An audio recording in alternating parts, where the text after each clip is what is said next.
whether we have got interest in the Kawempe North constituency by-elections.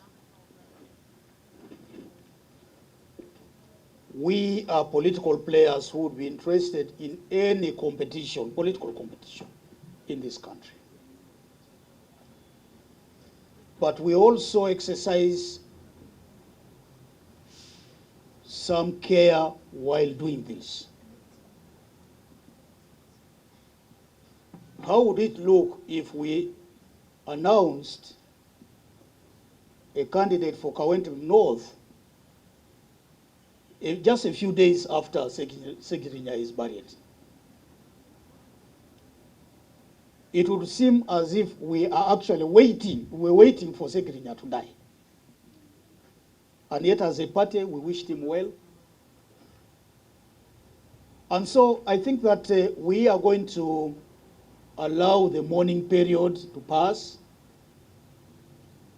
You know the controversies even involved and the pain that the family faced during the burial.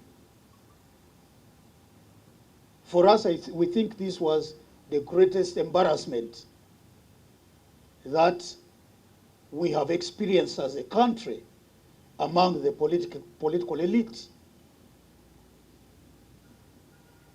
That we had two different ceremonies taking place on account of the same dead person. That we had tears beyond mourning of Segirinya.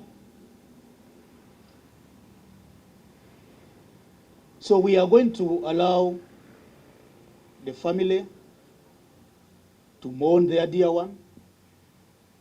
In any case, the Electoral Commission has not, in fact, I doubt whether Parliament has written a letter yet informing the Electoral Commission of that vacancy.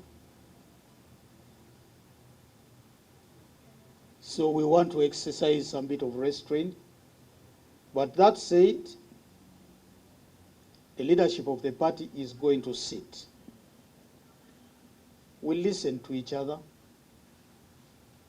We do not dictate. I cannot, as president, come here and say, yes, we are going to be involved in this exercise. You should also remember that in the election of 2021, we presented a candidate in Kawempe North.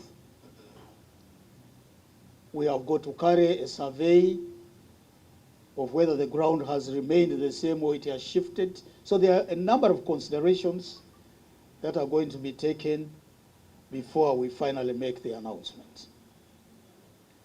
So hold your breath. If this is going nowhere, we are around and we shall make a statement when the need arises. 39 years of the existence, and as I said earlier on, social service delivery is very poor in this country. 39 years of corruption and stealing from the underprivileged. You saw people taking mabatis belonging to the Karimojong, the poorest community in this country. 39 years of nepotism and patronage. 39 years of poor policy, foreign policy, where we as a country are known for interference in the affairs of other countries.